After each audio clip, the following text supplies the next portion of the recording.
എല്ലാവർക്കും നമസ്കാരം. നമ്മളിന്ന് ഒരുമിച്ച് ഒരു യാത്ര പോവുകയാണ്. അഖണ്ഡജ്യോതിയുടെ 1960 ഡിസംബർ ലക്കത്തിന്റെ താളുകളിലൂടെ. കാലം എത്ര കഴിഞ്ഞാലും ഒട്ടും മാഞ്ഞുപോകാത്ത ചില മഹത്തായ ചിന്തകളിലേക്കാണ് നമ്മുടെ ഇന്നത്തെ ഈ യാത്ര.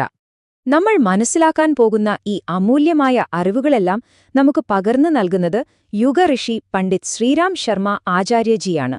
അദ്ദേഹത്തിന്റെ വാക്കുകളാണ് ഈ യാത്രയിൽ നമ്മുടെ വഴികാട്ടി. ഈ എഴുത്തുകളുടെ ഒക്കെ ആത്മാവെന്താണെന്നറിയാമോ?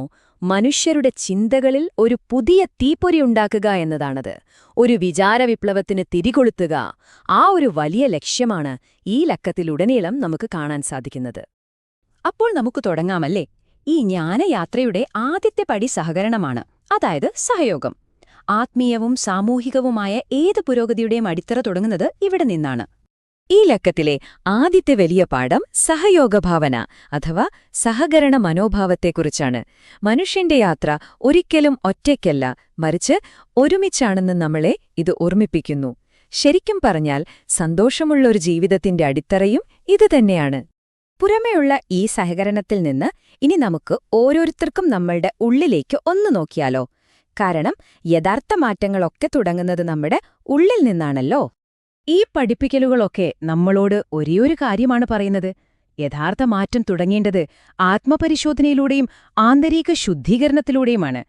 എല്ലാം ആരംഭിക്കുന്നത് നമ്മളിൽ നിന്നാണ്, നമ്മുടെ ഉള്ളിൽ നിന്ന്. അപ്പോൾ സ്വാഭാവികമായും ഒരു ചോദ്യം വരുമല്ലേ? നമ്മുടെയൊക്കെ ഉള്ളിൽ ഒരുപാട് കുറവുകളുണ്ട്, അപൂർണതകളുണ്ട്. ഇതിന്റെയൊക്കെ ഇടയിൽ നിന്ന് എങ്ങനെയാണ് നന്മയും പരിശുദ്ധിയും കണ്ടെത്താൻ സാധിക്കുക? അതിനുള്ള ഉത്തരം വളരെ മനോഹരമായ 2 വഴികളിലൂടെയാണ് ഈ ലക്കം നമുക്ക് പറഞ്ഞുതരുന്നത്. ഒന്നാമതായി, നമ്മുടെ ഓരോ കുറവുകളിലും ഒരു നന്മ ഒളിഞ്ഞിരിപ്പുണ്ടാവും. അത് കണ്ടെത്താൻ ശ്രമിക്കുക. രണ്ടാമതായി, ആരോഗ്യവും സമാധാനവുമുള്ള ഒരു മനസ്സ് വളർത്തിയെടുക്കുക. അപ്പോ നമ്മൾ പറഞ്ഞു, മനസ്സിനെ ആരോഗ്യകരമാക്കണം, ഉള്ളിലെ നന്മയെ കണ്ടെത്തണം എന്നൊക്കെ. പക്ഷേ അതെങ്ങനെ ചെയ്യും? അതിനൊരു വഴി വേണമല്ലോ, അല്ലേ? ആ വഴിയിലേക്കാണ് നമ്മളിനി പോകുന്നത്. അതിനെയാണ് സാധന എന്ന് പറയുന്നത്. നമ്മുടെ ഉള്ളിലെ നല്ല ചിന്തകളെയും ഊർജത്തെയും ചിട്ടയായി വളർത്തിയെടുക്കാനുള്ള ഒരു പരിശീലനമാണിത്. ഈ സാധനയുടെ ഭാഗമായിട്ട് ഈ ലക്കത്തിൽ എടുത്തു പറയുന്ന ചില പ്രധാനപ്പെട്ട കാര്യങ്ങളുണ്ട്. അതിലൊന്നാണ് ഗായത്രി മന്ത്രത്തിന്റെ 1000 മടങ്ങ് ശക്തി. അതുപോലെ അത് ജപിക്കുമ്പോഴുണ്ടാകുന്ന അനുഭവം. പിന്നെ ആത്മീയ സാധനയ്ക്ക് ഗംഗാതീരം എത്രത്തോളം പവിത്രമാണ് എന്നതും ഇതിൽ പറയുന്നു. നമ്മൾ ഇത്രയും നേരം പറഞ്ഞ സാധന എന്ന വാക്ക് ചിലർക്ക് പുതിയതായിരിക്കാം. എന്താണ് ശരിക്കും ഈ സാധന? ലളിതമായി പറഞ്ഞാൽ, ഒരു പ്രത്യേക ആത്മീയ ലക്ഷ്യം മനസ്സിൽ വെച്ച് അതിനുവേണ്ടി നമ്മൾ ചിട്ടയോടെ ചെയ്യുന്ന ഏതൊരു പരിശീലനത്തെയും സാധന എന്ന് വിളിക്കാം. ഇതൊരു അച്ചടക്കമാണ്, ഒരു സമർപ്പണമാണ്. അപ്പോ ഇങ്ങനെ സാധനയിലൂടെ നമ്മൾ നേടിയെടുക്കുന്ന ഈ ആന്തരിക ശക്തി, അത് നമുക്കുവേണ്ടി മാത്രമുള്ളതാണോ? ഒരിക്കലുമല്ല.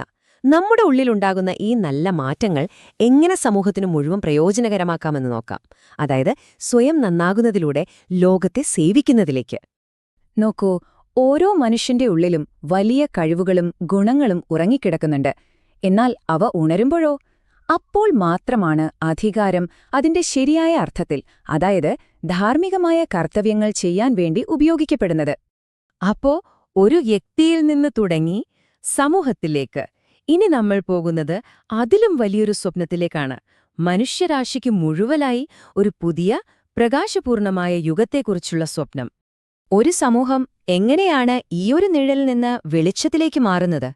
അതിന് 2 പ്രധാന കാര്യങ്ങൾ ആവശ്യമാണെന്ന് ഈ ലേഖം ഓർമ്മിപ്പിക്കുന്നു. ഒന്ന്, സ്ത്രീശക്തിയെ ശരിയായ രീതിയിൽ മനസ്സിലാക്കി ശാക്തീകരിക്കുക. 2, ഹിമാലയം പോലുള്ള ആത്മീയ കേന്ദ്രങ്ങളുടെ ഊർജം സംരക്ഷിക്കുക. ഇരുട്ടിൽ നിന്ന് വെളിച്ചത്തിലേക്കുള്ള ഈ യാത്ര ഒരാളുടെ മാത്രം പരിശ്രമം കൊണ്ട് നടക്കില്ല. അതൊരു കൂട്ടായ പ്രാർത്ഥനയാണ്, ഒരുമിച്ചുള്ള ഒരു പരിശ്രമമാണ്. സമൂഹത്തിന്റെ മുന്നോട്ടുള്ള പോക്കിന് മാർഗനിർദ്ദേശത്തിനായുള്ള ഒരു കൂട്ടായ അഭ്യർത്ഥന കൂടിയാണിത്. അപ്പോ ഈ ഒരു ചെറിയ യാത്രയിൽ നമ്മൾ ഒരുപാട് കാര്യങ്ങൾ മനസ്സിലാക്കി, അല്ലേ?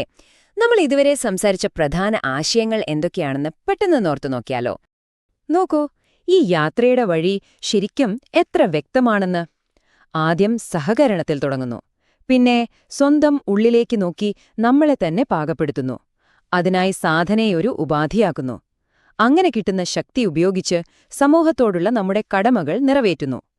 അങ്ങനെ നമുക്കെല്ലാവർക്കും ഒരുമിച്ച് ഇരുട്ടിൽ നിന്ന് വെളിച്ചമുള്ള ഒരു പുതിയ യുഗത്തിലേക്ക് കടക്കാം. നമ്മൾ ഈ അറിവിന്റെ വെളിച്ചം കേട്ടു, മനസ്സിലാക്കി.